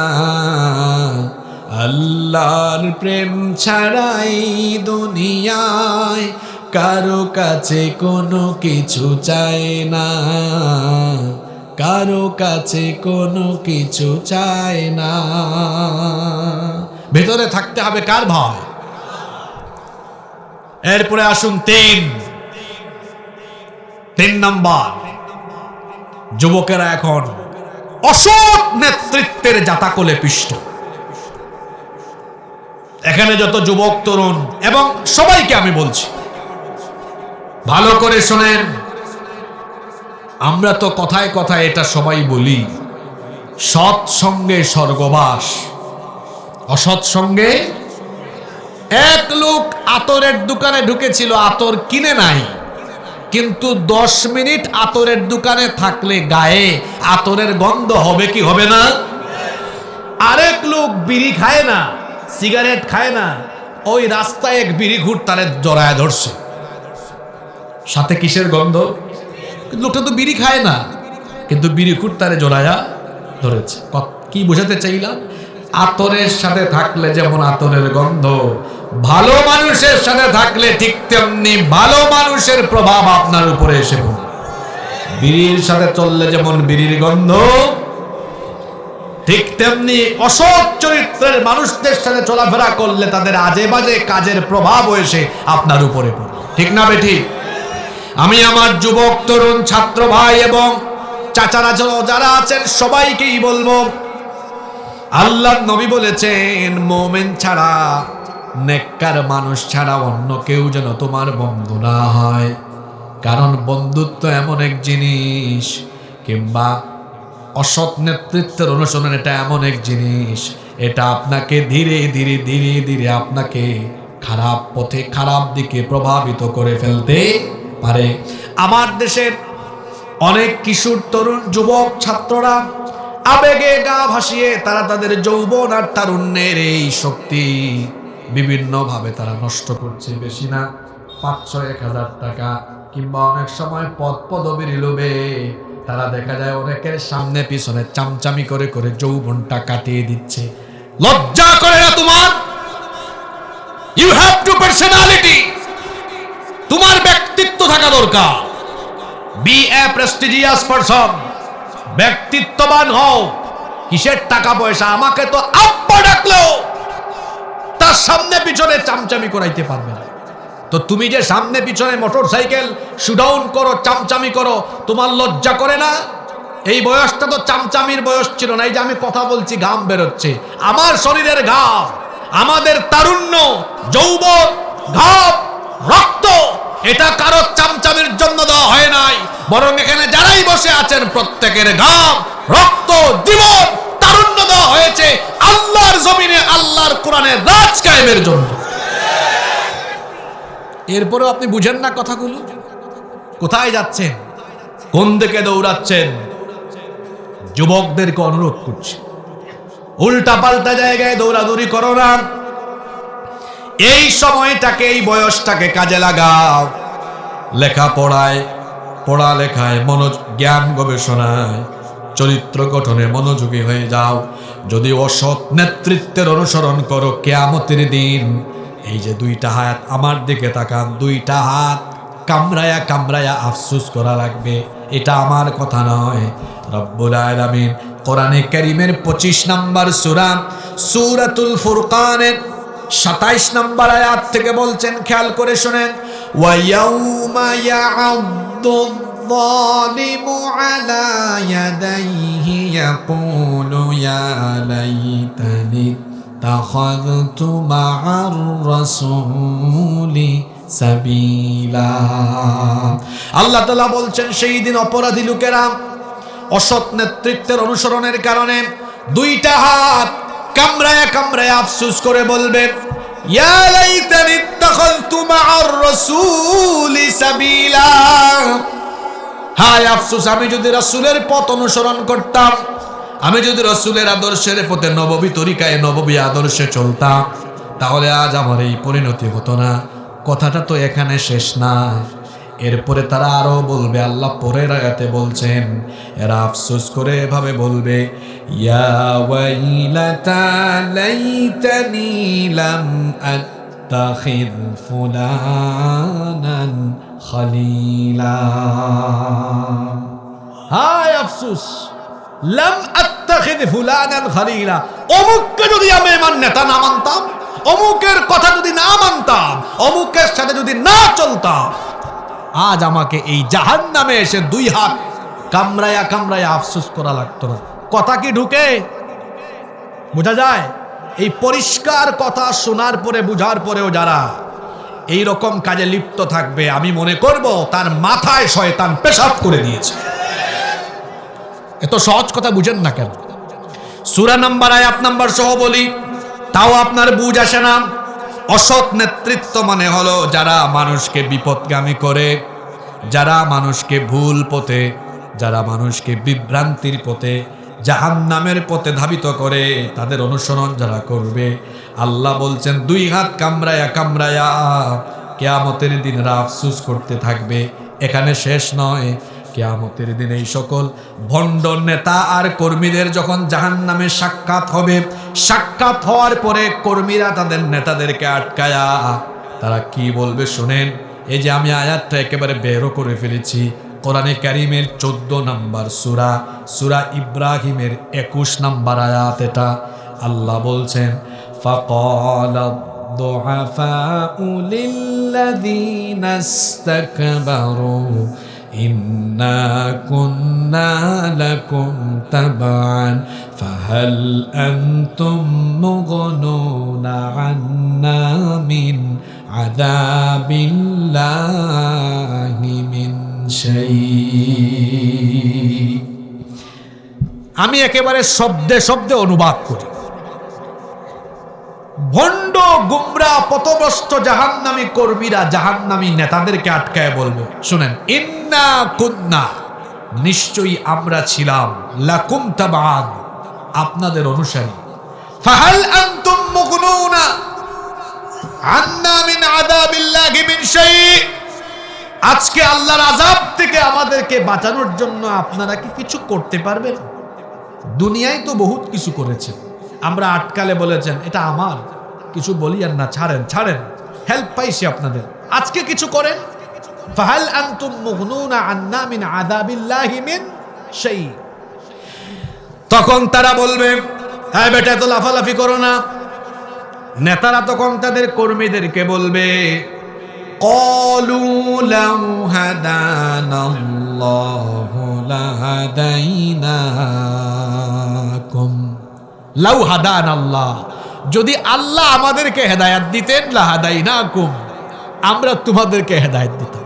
কাম সারছে। কথাটা লালপুরে বললে ভালো হইতো, বলছে কোথায় গিয়া? শুনতেছেন আপনারা? বলছে কোথায়? যদি এখানেও বলতো পৃথিবীতে থাকা অবস্থায়, তো কাম সারছিল, বেঁচে গেতাম। বলছে কে কোথায়? বলছে আমাদের কপালে হেদায়েত ছিল না, লাউ হাদানাল্লাহ, আল্লাহ যদি আমাদের হেদায়েত দিতেন, লাহাদাইনাকুম, আমরা তোমাদেরকে হেদায়েত দিতাম। তখন তারা আরো বলবে, শোনো, লাফালাফি করো না, সাওয়াউন আলাইনা আজাজি'না আম সাবারনা মা লানা মিন মাহিস, আজকে ধৈর্য ধরো, সবর করো আর না করো, আজকে তোমাদের অবস্থা আর আমাদের অবস্থা জাহান্নামে সমান সমান। উলামা মাশায়েখ যারা আছেন, অনুবাদে কি কোনো ভুল হয়েছে নাকি? সাওয়া, আজকে তোমাদের আর আমাদের অবস্থা কি? সমান সমান। কিন্তু কর্মীরা এটা মানবে না। শুনতেছেন আপনারা? মানবে না। তারা বলবে আমরা এটা মানি না। এরা তখন আল্লাহর দরবারে তাদের ভণ্ড পথভ্রষ্ট নেতাদের বিরুদ্ধে আল্লাহর দরবারে আবেদন করবে দুইটা। জোরে বলেন কয়টা? প্রথম আবেদন করবে রাব্বুল আলামিন, এরা আমাদেরকে দুনিয়ায় ব্যবহার করেছে চামচার মতো, কিন্তু এদের কারণে আজকে জাহান্নামে আসলাম। মাবুদ গো, তোমার কাছে আমাদের ফরিয়াদ হলো, এদেরকে আমাদের সামনে এনে দাও। আল্লাহ বলবেন, সামনে ফেলে দিলে কি করবা? তখন তারা বলবে, নাজআলহুমা তাহতা আকদামিনা লিয়াকুনা মিনাল আসফালিন, আমাদের সামনে ফেলে দেন, দুই পা দিয়ে তার বুকের উপরে তাকে পদদলিত করে জাহান্নামে যান। আল্লাহু আকবার। কোন কথা গোপন আছে কোরআনে? এটা কয় নাম্বার দাবি? কথা বলেন। 1। 2 নাম্বার দাবি হলো, তারা বলবে ওগো আল্লাহ, আমাদের 2 নাম্বার দাবি হলো, তারা বলছে আজ জাহান্নামে কি আযাব নাকি সমান সমান হবে, কিন্তু এটা আমরা মানি না। আমাদের দাবি হলো রব্বানা আতিহিম দিআফাইনি মিনাল আযাবি ওয়ালআনহুম লা'নান কাবীরা। তারা বলবে, হে আমাদের রব, আজ আপনি জাহান্নামে আমাদেরকে যে আযাব দিবেন, আতিহিম দিআফাইনি মিনাল আযাব, আমাদেরকে আপনি যে আযাব দিবেন, এদেরকে আমাদের আযাবের ডবল আযাব দিয়ে, আমাদেরকে যেটা দিবেন এদেরকে আমাদের থেকে কি দিবেন? ডবল দিবেন। কথাগুলো বানিয়ে বললাম না কোরআন থেকে বললাম? এত পরিষ্কার কথা না বুঝে দৌড়াদৌড়ি যদি করেন, ওই যে বললাম, তো শয়তান মনে হয় মগজে পেশাব করেছে। এই জন্যই সত্য সুন্দর সঠিক কথা আপনার বুঝে আসে না। অসৎ নেতৃত্বের অনুসরণ মানুষকে ধ্বংসের পথে ধাবিত করে, দুনিয়াতেও করে আখিরাতেও করে।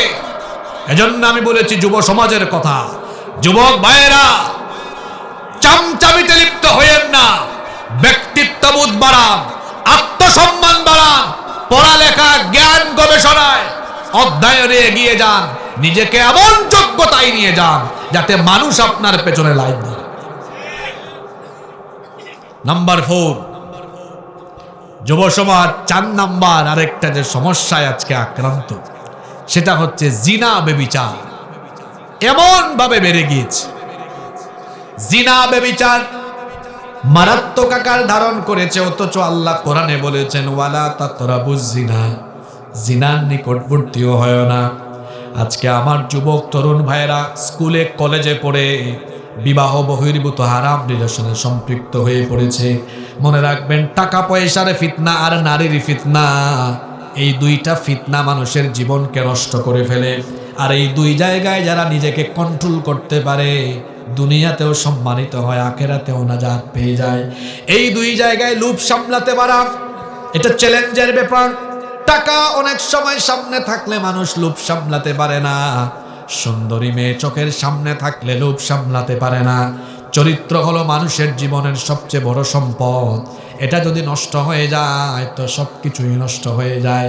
আমি আমার যুবক তরুণ ছাত্র ভাইদেরকে বলবো, পড়াশোনাকালীন এই সময়ে কিংবা বিবাহের আগে বিবাহ বহির্ভূত কোনো হারাম রিলেশনে সম্পৃক্ত হয়ে নিজের জীবনের শ্রেষ্ঠ দৌলত যৌবনটাকে নষ্ট করে দিও না।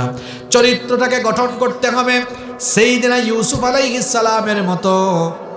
আপনার দিকে কয়টা মেয়ে তাকায় বলেন, কি আর চেহারা আপনার! কিন্তু ইউসুফ আলাইহিস সালাম এমন ছিলেন, আমার রব তাকে দুনিয়ার অর্ধেক সৌন্দর্যই দান করে দিয়েছিলেন। সুবহানাল্লাহ, দুনিয়ার অর্ধেক সৌন্দর্য আল্লাহ তাকে দান করে দিয়েছিলেন। এত সুন্দর সুপুরুষ তিনি ছিলেন, যাকে দেখে মিশরের সেই সময়ের সুন্দরী রূপসী নারীরা ফল কাটতে গিয়ে নিজেদের আঙ্গুল কেটে ফেলেছে, টেরও পায় নাই। এতটাই ফিলিংলেস, অনুভূতি শূন্য হয়ে গিয়েছিল, ফল কাটতে গিয়ে আঙ্গুল কেটেছে, টেরও পায় নাই। তিনি যে ঘরে লালিত পালিত হয়েছেন, সেই ঘরের দুষ্ট নারী জুলাইখা প্রত্যেক দিন তার চোখের সামনে ইউসুফ আলাইহিস সালামকে দেখতে দেখতে পাগল পাড়া হয়ে গেল।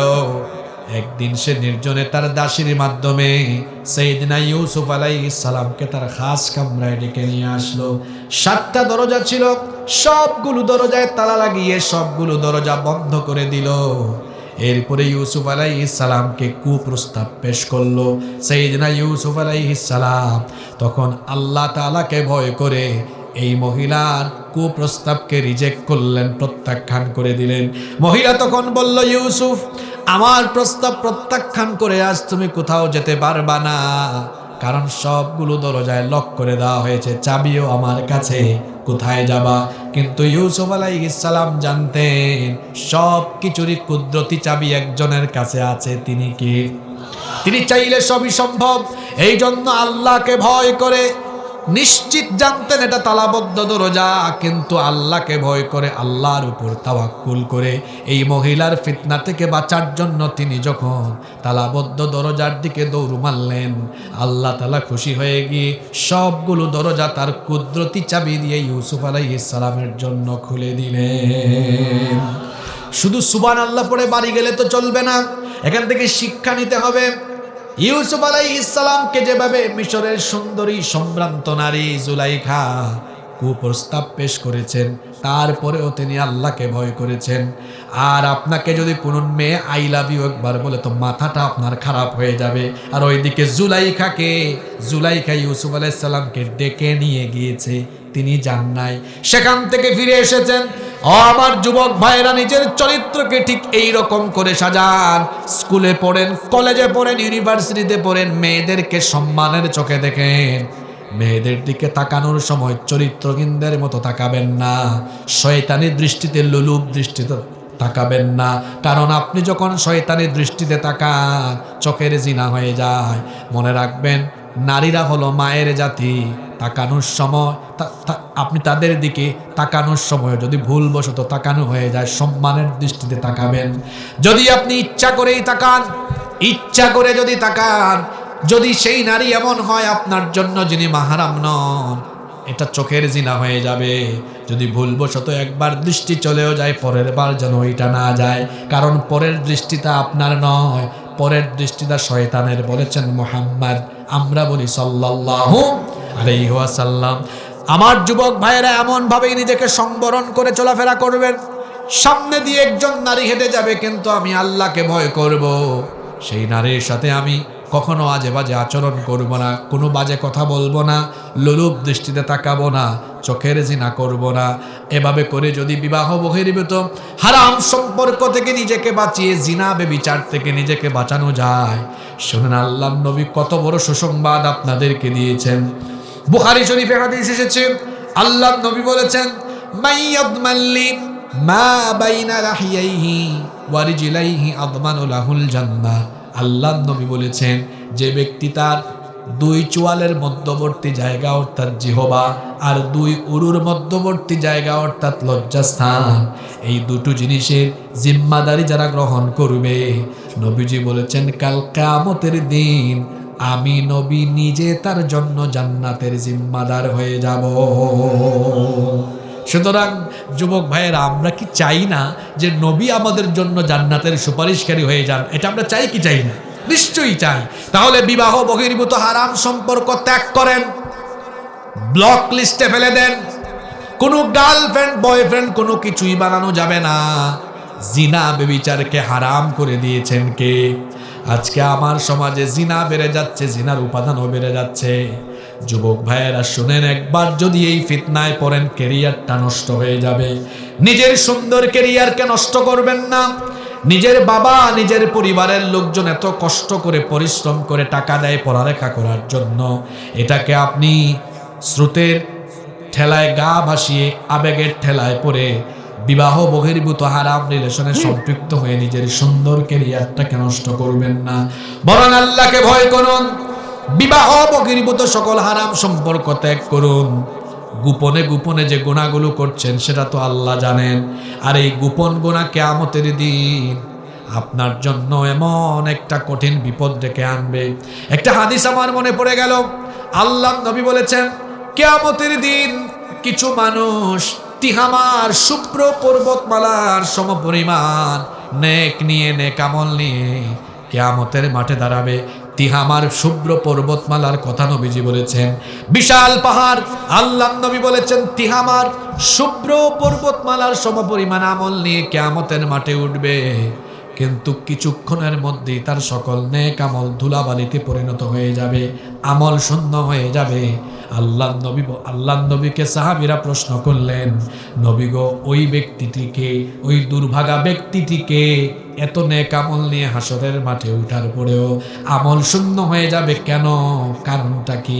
আল্লাহর নবী বললেন, কারণটা হলো লোকটা জনসম্মুখে ভালো কথা ভালো কাজ করত, কিন্তু গোপনে গোপনে সে হারাম কাজ করত। হাদিসটা শুনেছেন খেয়াল করে? তাহলে এই গোপন গুনাহ কিয়ামতের দিন আপনার জন্য কি হতে পারে? হ্যাঁ, আপনার আমলনামায় থাকা সব নেকগুলো কি হয়ে যাবে? ধুলাবালুতে পরিণত হয়ে যাবে। এজন্য যুবক, তরুণ, ছাত্র ভাইদেরকে বলছি আমি, আমার প্রিয় ভাইয়েরা, গোপন গুনাহ থেকে, এই হারাম রিলেশন থেকে, বিবাহ বহির্ভূত সকল হারাম সম্পর্ক থেকে নিজেকে বাঁচিয়ে রাখতে হবে। রাজি আছেন সবাই? রাজি আছেন সবাই? কয়টা পয়েন্ট বললাম? দেখি একটু পড়া দেন। 1 নাম্বার কি বলেছি? ভুলে গেছেন নাকি? বেকারত্ব। এই সমস্যার সমাধান আছে না? কোরআনিক সলিউশন বলেছি। 2 নাম্বার কি বলেছি? মোবাইল আর তথ্য প্রযুক্তি অপব্যবহার। 3 নাম্বার অসৎ নেতৃত্বের অনুসরণ। 4 নাম্বার জিনা ব্যভিচার। জিনা ব্যভিচারের সাথে আরেকটা কথা বলি, প্রচন্ড পরিমাণ মিউজিক বেড়েছে এখন, গান বাজনা। আমাদের বহুজনের বাড়িতে এখন গান বাজনা ছাড়া বিয়েও হয় না। মাহফিলে হয়, সমান তালে গান বাজনাও হয়। গান বাজনা হালাল না হারাম? খবরদার আজে বাজে গান শুনবেন না। যুবক ভাইদেরকে বলছি যে কানে হেডফোন লাগিয়ে, ইয়ারপড লাগিয়ে আজে বাজে গান শোনেন, কান আল্লাহর দরবারে কিয়ামতের দিন সব বলে দিবে।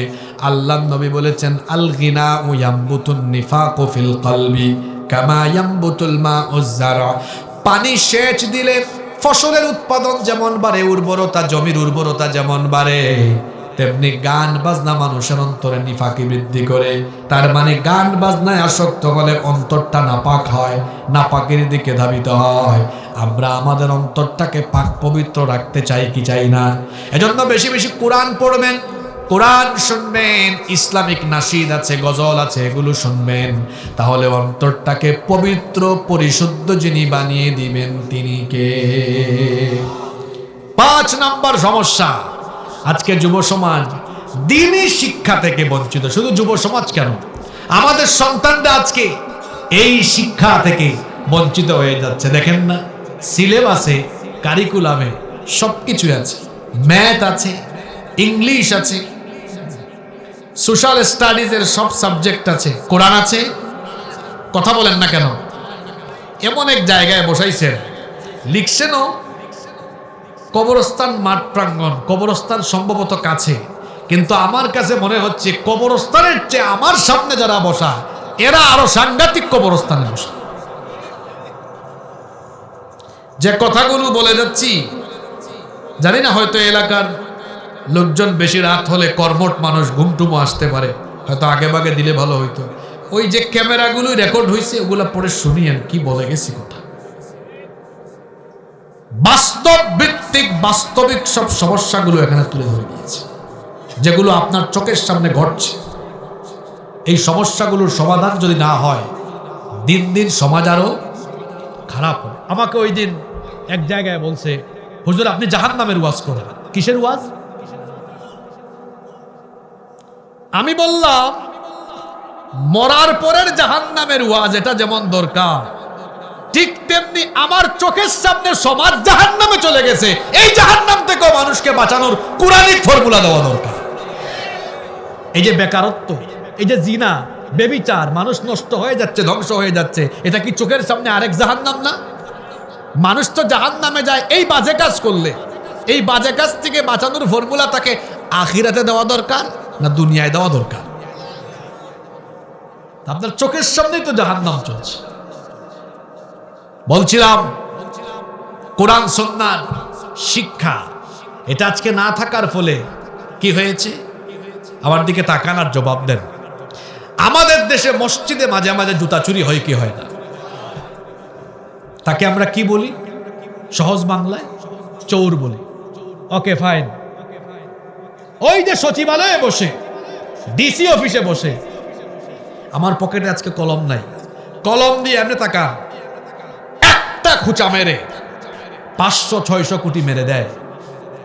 তারে আপনারা বাংলা ভাষায় কি বলবেন বলেন? তো মসজিদের জুতা চোরও চোর, ওইটাও চোর। 2 চোরের লেভেল কি সমান নাকি? জোরে বলেন। আমাদের সমাজ আর রাষ্ট্রের জন্য ক্ষতিকর কোনটা, জুতা চোর না ওই চোর? এই চোরকে বলেন, এই চোর দেখি তুই যে পড়ালেখা করে, এখানে তো পড়ালেখা না করে বসে নাই, দেখি তোর সার্টিফিকেট দে, তুই মাস্টার ডিগ্রি পর্যন্ত কোন কোন সাবজেক্ট পড়েছিস দে, দেখা। দেখবেন Bangla, English, math, physics, chemistry, biology, economics বা বিজনেস স্টাডিজের সাবজেক্টগুলো সব পড়েছে। এই আল্লাহর বান্দা ট্রান্সক্রিপ্টে কুরআনও দেখবেন না, হাদিসও দেখবেন না, ইসলামিক স্টাডিজ যে সাবজেক্টগুলো আছে দেখবেন না। কি বোঝাতে চাচ্ছি? তার মানে বোঝা গেল কুরআন, হাদিস এবং দ্বীনি শিক্ষা বাদ দিয়ে যে শিক্ষা ব্যবস্থা থাকে, এটা মানুষকে শিক্ষিত বানালেও বেশিরভাগ ক্ষেত্রে এটা তাকে শিক্ষিত চোর, শিক্ষিত ডাকাত, শিক্ষিত সন্ত্রাস বানায়। আমার সাথে একমত না দিব? এই চুরি করে কেন? আপনারা আবার বুকে হাত দিয়ে সত্য কথা বলেন তো, আমাদের দেশে এই রকমের চোর বাটপার কম না বেশি? জোরে বলেন, কম না বেশি? এই চোর বাটপারে কেন সব ভরে গেল? মূল জায়গায় সমস্যা। বলি না আমরা শিক্ষাই জাতির মেরুদণ্ড? ভুল কথা এটা, মারাত্মক ভুল কথা এটা। শিক্ষা জাতির মেরুদণ্ড, সুশিক্ষা জাতির মেরুদণ্ড। কুরআন হাদিস বাদ দিয়ে যে শিক্ষা, এটা সুশিক্ষা নয়, এটা কুশিক্ষা। আমি বলছি না সব বাদ দিয়ে দেন, পড়ালেখা হবে এমন এই সাবজেক্টগুলোও থাকবে, সাথে আল্লাহর কালাম, কুরআন, সুন্নাহ, আরবিক ইসলামিক স্টাডিজের সাবজেক্টগুলো থাকবে। এতে করে কি হবে? শিক্ষিতও হবে, চরিত্রবান হবে। আমাদের ছেলেমেয়েরা চরিত্রবান হোক। আপনারা চান কি চান না? জোরে বলেন, চান কি চান না? আজকে আমাদের শিক্ষাঙ্গন হাহাকার করছে। আমার নিজেরও শিক্ষা প্রতিষ্ঠান আছে, কিন্তু আমাদের ভার্সনগুলো সুন্দর। আরবিক ইসলামিক স্টাডিজ সাথে জেনারেল স্টাডিজের কম্বিনেশন। আমার সন্তান অনর্গল ইংরেজিতে কথা বলবে, অনর্গল আরবিতেও কথা বলতে হবে। সে যখন একটা আমার দিকে তাকান, একটা ইংরেজি বই হাতে নিবে, অনর্গল পড়বে আর বুঝবে। ঠিক তেমনি আল্লাহর কালাম যখন হাতে নিবে, এভাবে বুঝতে হবে। ক্বালাত লাহুম, সে তখন তাদেরকে, ক্বালাত লাহুম রুসুলুহুম, তারা তাদের রসুলকে বলল, ইন্নাহানু ইল্লা বাশারুম মিথলুকুম ওয়ালাকিন্নাল্লাহা ইয়ামুন্নু আলা মান ইয়াশাউ মিন ইবাদিহি। আয়াতগুলো যখন পড়বে, ওয়ামা লানা আল্লা নাতাওয়াক্কালা আলাল্লাহ, আমরা আল্লাহর উপর ভরসা করব না তো কার উপরে আমরা ভরসা করব? ওয়াকাদ হাদানা সুবুলানা, আর তিনি আমাদেরকে সঠিক পথ দেখিয়েছেন। শব্দে শব্দে কুরআন বুঝতে হবে। আমাদের ছেলে মেয়েদের এইরকম যোগ্যতা দরকার। এই শিক্ষা ব্যবস্থা কি আমার দেশের ছেলে মেয়েকে এটা দিতে পেরেছে? সমস্যার গুড়ায় হাত দিতে হবে। এজন্য আমি মূল 5টা সমস্যার কথা আজকে এখানে বলে গিয়েছি। আমি এই বছর এই কথাগুলো বহু জায়গায় বলছি। কেন বলছি? এটা চোখের সামনে দেখছি যুব সমাজ এই সমস্যায় আক্রান্ত। বিশ্বাস করেন, এই সমস্যাগুলো থেকে যদি আমাদের যুব সমাজকে বের করা না যায়, কিয়ামত পর্যন্ত ওয়াজ হবে, সমাজ থেকে অপরাধ কমবে, অপরাধ কমবে না। এই অপরাধ নির্মূলের জন্য বাস্তবিক পদক্ষেপ গ্রহণ করতে হবে। এই যে 5টা সমস্যার কথা বলে গেলাম, 5টা সমস্যা আছে না নাই? সমাধান আল্লাহর কালামের ভেতরে আছে, আছে না নাই? এবার বলেন তো, কোরআন শরীফের প্রথম যে শব্দ নাজিল হয়েছে সেটা কি? তাহলে কোরআন আগে অর্থ ব্যবস্থার অথবা অন্য ব্যবস্থার কথা বলে না শিক্ষা ব্যবস্থার কথা বলে? কোরআনের প্রথম আয়াতটা শিক্ষা ব্যবস্থা নিয়ে, কারণ শিক্ষা ছাড়া মানুষ তৈরি। এজন্যই কোরআনিক শিক্ষা লাগবে। কোরআনিক শিক্ষা ছাড়া জাতি গঠন হয় না। 2 দিন ব্যাপী আপনারা মাহফিল আয়োজন করেছেন, এটা আপনাদের ভালো উদ্যোগ, এটাকে আমি স্বাগত জানাই। কিন্তু বলেন তো, 2 দিনের মাহফিলে কি ইসলামের সব বিষয় জানা যায় নাকি? এটা অসম্ভব ব্যাপার। একজন বক্তা এটা কোনোভাবেই পারবেন না, সম্ভব না। কিন্তু যখন এই শিক্ষাগুলোকে একাডেমিক ভাবে নিয়ে যাওয়া যাবে, তখন দেখা যাবে আমাদের সন্তানরা 10 বছর, 12 বছর, 15 বছর, 20 বছর একাডেমিক শিক্ষার ভেতরে যখন কোরআন হাদিস পেয়ে যাবে, ডাক্তার হবে, আল্লাহওয়ালা ডাক্তার হবে, ইঞ্জিনিয়ার হবে, আল্লাহওয়ালা ইঞ্জিনিয়ার হবে। রোডের জায়গায় বাঁশ দেওয়া ইঞ্জিনিয়ার হবে না, ডিসি হবে, আল্লাহওয়ালা ডিসি হবে। এসপি হবে, আল্লাহওয়ালা এসপি হবে। দেখা যাবে যে যে পেশায় যাবে সৎ চরিত্রবান এবং আদর্শ মানুষ হিসাবে সে পরিগণিত হবে।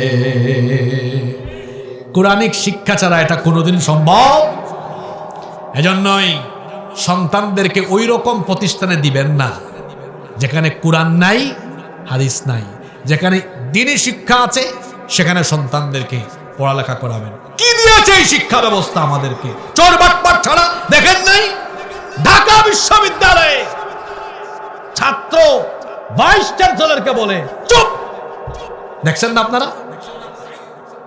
অপড়ালেখা করে বেয়াদব হয়েছে। এখানে মাদ্রাসার উস্তাদ আছেন, কে হাত তুলে। আমাদের মাদ্রাসার ছাত্ররা কোনোদিন আমাদেরকে এগুলো বলে? আমি নিজেও তো একজন শিক্ষক। বলে? উল্টা দেখেছি আমরা। কি দেখছি? জুতাটা নিয়ে আসে। উস্তাদকে আদব সম্মান করে। ইলিমের সাথে যখন আদবের সমন্বয় হয় না, এই ইলিম কোনো ফায়দা দেয় না। আপনি জানতো আজকে স্কুলে কলেজে বেয়াদবরা তার টিচারের সাথে মুখে মুখে তর্ক করে। কথা ঠিক না বেঠিক? আমাদের কওমি মাদ্রাসায় যান, আমাদের আলিয়া মাদ্রাসায় যান, সালাম আছে, আদব আছে। এখনো তো বিভিন্ন কওমি মাদ্রাসায় ফারেক হওয়ার পরে 6 মাস, 1 বছর, 2 বছর উস্তাদের খেদমত করে সুহবতে থাকে। আছে না এরকম? আমাদের উস্তাদরা বলতেন, কিতাব থেকে মানুষ যে জ্ঞান নেয়, কিতাব থেকে মানুষ মূল জ্ঞান নেয় আর ব্যবহারিক জ্ঞান নেয় উস্তাদদের সুহবত থেকে। ঠিক না? দেখছেন না বিশ্ববিদ্যালয়গুলিতে বেয়াদবের মতো তার শিক্ষকের সাথে কথা বলে। কেন? ওরা এখানে কোরআন হাদিস পড়েনি। আপনি আমাদের মাদ্রাসাগুলোতে যান, শিক্ষকের সাথে ছাত্রের আদব দেখবেন। কেন এটা হয়েছে? কারণ কোরআনিক শিক্ষা এখানে আছে। কি ভাইরা ঠিক বলছি না? ওই আমি আপনাদেরকে না, আমি ওই উস্তাদদেরকে বলছি, এখানে আদব আছে। কেন আদব আছে? আমরা এখানে কোরআন হাদিস পড়ি, আমাদের সন্তানরা আদব শিখে। আপনারা দেখবেন অনেক কিশোর তরুণ ছেলেরা আজকে রাস্তাঘাটে কিশোর গ্যাং তৈরি করে হাঁটে, মুরব্বীদের সাথে বেয়াদবি করে, সিগারেট খেয়ে মুরব্বীর মুখের উপরে ফুমা। আছে না নাই? কিন্তু আমরা যখন ছোট ছিলাম মুরব্বীদেরকে দেখলে, বড় ভাইদেরকে দেখলে পাশ দিয়ে যেতাম। আদব ছিল। এই আদব নাই এখন। এই আদব কায়দা উঠে যাচ্ছে কেন? শিক্ষায় গলদ আছে, শিক্ষায় গলদ আছে। এজন্য এই শিক্ষার ভিতরে কোরআন ঢুকাতে হবে। কোরআন না ঢুকলে এই শিক্ষা আমাদেরকে কিছু দিতে পারবে। আসুন, এজন্য শুধু মাহফিলে এসে আমরা কোরআন শুনলে হবে না। সবশেষে একটা সিলেবাস দিয়ে যাই। প্রত্যেকের বাড়িতে 1 সেট বাংলা অনুবাদ করা তাফসীর রাখবেন। বাজারে পাওয়া যায় মারিফুল কোরআন, তাফসীর ইবনে কাসির, তাফসীর ফি জিলালিল কোরআন, তাফসীরে জালালাইন, তাফহিমুল কোরআন। এই যে তাফসীরগুলো বলেছি, এগুলো বাংলা অনুবাদ পাওয়া যায়। দাম বেশি না, 1500, 2000, 2500 এর মধ্যে দাম। আচ্ছা, বাড়িতে লক্ষ লক্ষ টাকার ফার্নিচার রাখতে পেরেছেন, 2-2500 টাকা দিয়ে কি 1 সেট তাফসীর রাখতে পারেন না? সকালবেলা ফজরের নামাজের পরে আমার দিকে তাকান, প্রতিদিন 5 আয়াত করে পড়েন। কয় আয়াত করে বলছি? 5 আয়াত। তাই 5 আয়াত করে যদি পড়েন, 5 গুণ 365 সমান 1825 গুণ 4, 7300। কোরআনে 6000-এর উপরে আয়াত আছে। মানে 3.5 বছরে পুরা আল্লাহর কোরআন এক খতম হয়ে যায়, অর্থ সহ, ব্যাখ্যা সহ। সুবহানাল্লাহ পড়বেন না? কি ভাই, অনার্স 4 বছরে শেষ করতে পারলেন। প্রতিদিন বুক শেলফে কোরআন রাখেন, 5টা করে আয়াত করে, মাত্র 5টা আয়াত। এই আমাদের দেশে অনেক বক্তা আছে, দেখবেন মাহফিলে যখন বক্তৃতা দেয়, কোরআনের আয়াত একদিকে অনুবাদ, আপনি ভুল ধরতে পারবেন। এরকম বক্তা আছে তো বাংলাদেশে, চাপার জোর। আরবি ভালো জানে না, কোরআন ভালো জানে না, আপনি দিলে নুসুসগুলো পড়তে পারে না, ইবারত পড়তে পারে না। এরকম আছে। আপনারা স্টাডি বাড়ান, 5টা করে আয়াত পড়েন। কয় বছর লাগবে শেষ করতে? 4 বছর করে কম। আচ্ছা, 5-এর জায়গায় 10 করেন তো, 10টা করে আয়াত পড়েন, কয় বছর লাগবে? কয় বছর? 20টা করে পড়েন। 3টা ফর্মুলা দিয়ে গেলাম, 5, 10, 20। নাও চয়েস ইজ ইউরস। এখন সিদ্ধান্ত আপনার, কোনটা করবেন করেন, হয় 5টা করে পড়েন, 10 করে পড়েন। যারা 20 আয়াত করে পড়বেন, এই মাহফিলটা আগামী বছর হোক, আপনারা চান কি চান না? না, যেভাবে আওয়াজ দিলেন মনে হয় চান না। চান কি চান না? তার মানে আগামী বছর মাহফিলের আগে ওই ভাই আল্লাহর পুরা কালাম একবার শেষ করে আসবেন।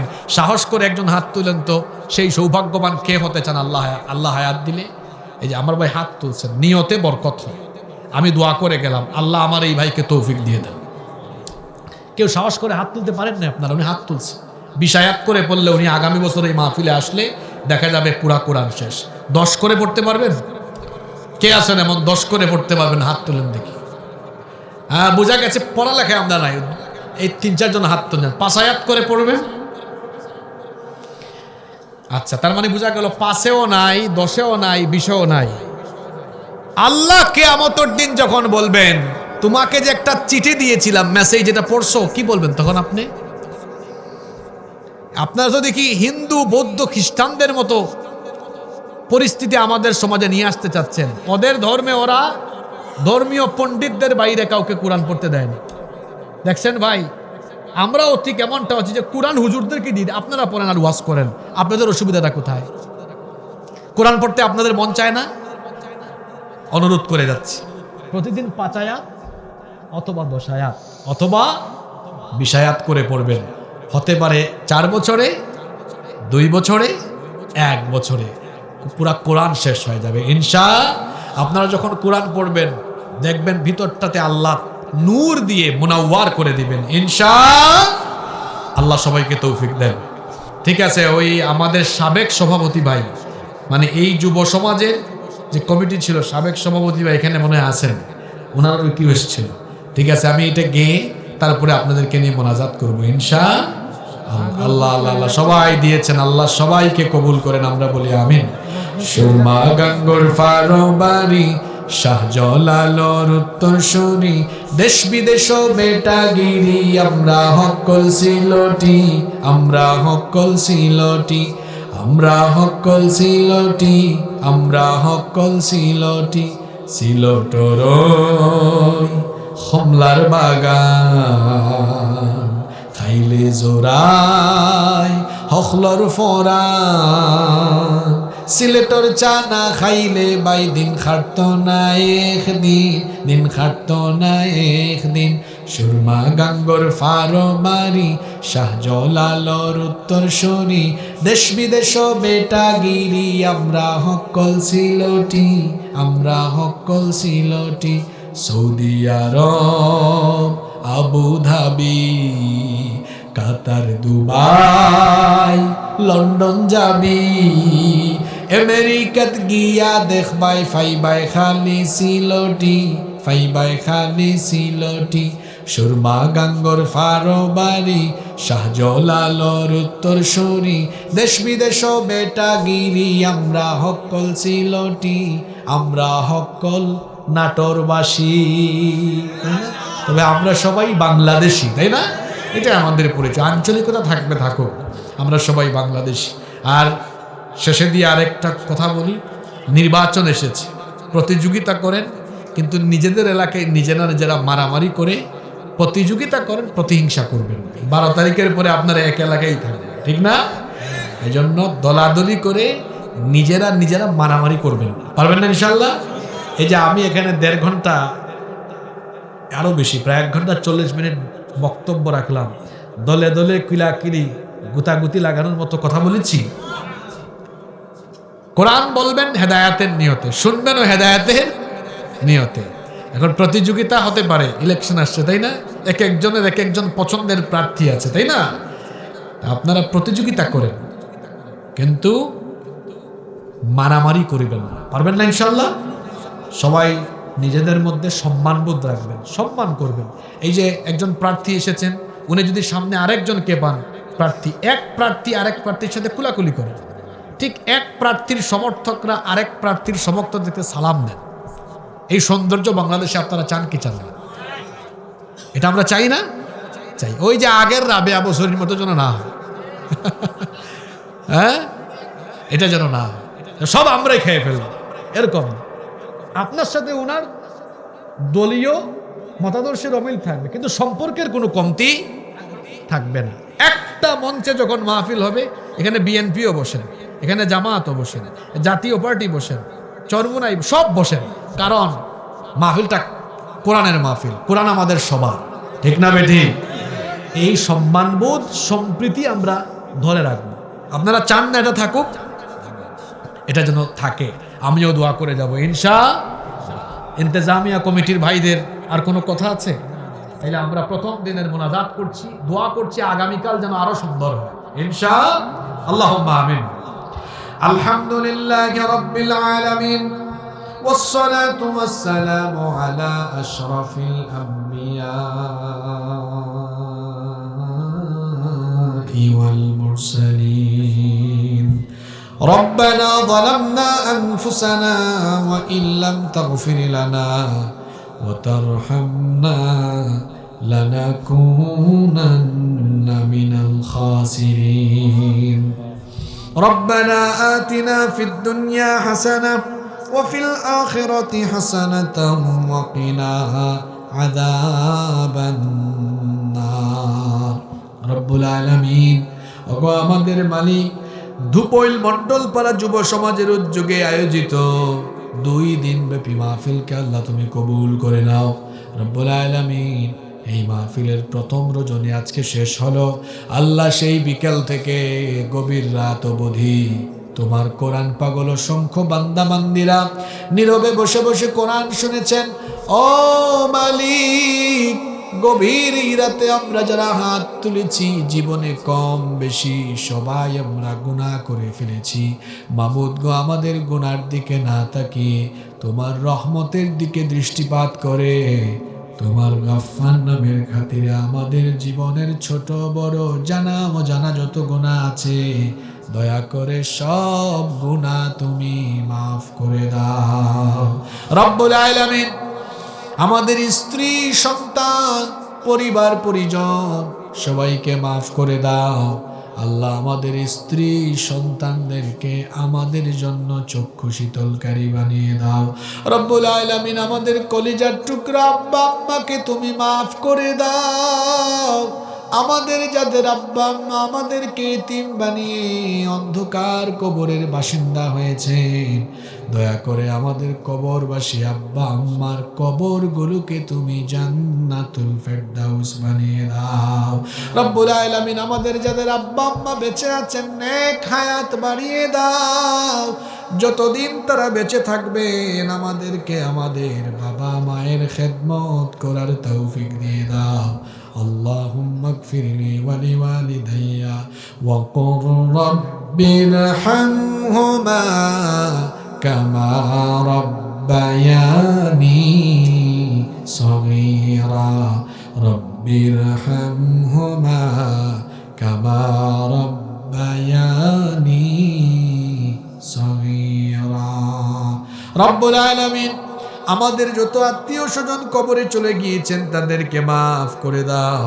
বিশেষ করে ধুপইল মণ্ডলপাড়া সামাজিক কবরস্থান আমাদের মাহফিলের প্যান্ডেলের সাথে আল্লাহ, এই কবরস্থানে অনেক মুর্দেগান ঘুমিয়ে আছেন আল্লাহ। এই কবরস্থানে যত মুর্দেগান শুয়ে আছেন সকলের কবরগুলোকে তুমি জান্নাতের বাগান বানিয়ে দাও রব্বুল আলামিন। এই মাহফিলে আমার বাবার বয়সী অসংখ্য চাচারা আছেন যাদের চুল দাড়ি পেকেছে, এই বার্ধক্যের বয়সেও তারা গভীর রাত অবধি এখানে ছিলেন আল্লাহ। আমাদের দাড়ি পাকা চুল পাকা বাবাদের গুনাহগুলো তুমি মাফ করে দাও, তাদেরকে ঈমানি জিন্দেগি নসিব করে দাও। এত যুবক তরুণরা মাহফিলে এসেছে আল্লাহ, এই যুবক তরুণ ভাইদের গুনাহগুলো মাফ করে দাও, তাদেরকে তুমি দ্বীনের জন্য কবুল করে নাও। যত ছাত্ররা মাহফিলে এসেছে আল্লাহ, তাদের মেধাকে প্রখর থেকে প্রখরতর করে দাও। অনেক মা বোনেরাও আমাদের সাথে হাত তুলেছেন আল্লাহ, আমাদের মা বোনদের গুনাহগুলো মাফ করে দাও, তাদেরকে আবেদা সালেহা কানেতা বানিয়ে দাও রব্বুল আলামিন। এই এলাকার অনেক গুরুত্বপূর্ণ ব্যক্তিবর্গ মাহফিলে শামিল হয়েছেন। আল্লাহ সবাইকে তুমি মাফ করে দাও।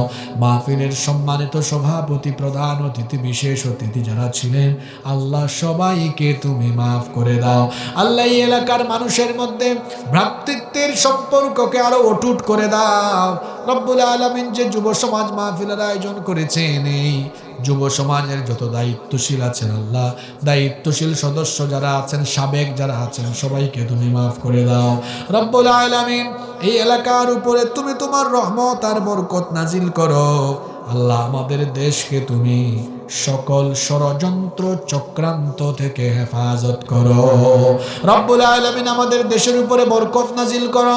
ওগো আমাদের রব, বাড়ি ফিরে যাওয়ার আগ পর্যন্ত রাস্তাঘাটে তুমি আমাদের নিরাপত্তা দানকারী হয়ে যাও। আল্লাহ আমাদের সকলকে তুমি দ্বীনের পথে অটল অবিচল থাকার তৌফিক দিয়ে দাও। সাল্লাল্লাহু তাআলা আলা খায়রি খালকিহি মুহাম্মাদিন ওয়া আলিহি ওয়া আসহাবিহি আজমাইন বিফদলি সুবহান রাব্বিকা রাব্বিল ইজ্জাতি আম্মা ইয়াসিফুন ওয়া সালামুন আলাল মুরসালিন ওয়ালহামদুলিল্লাহি রাব্বিল العالمين وجاء الآخر كلامنا عند الموت لا إله إلا الله محمد رسول الله.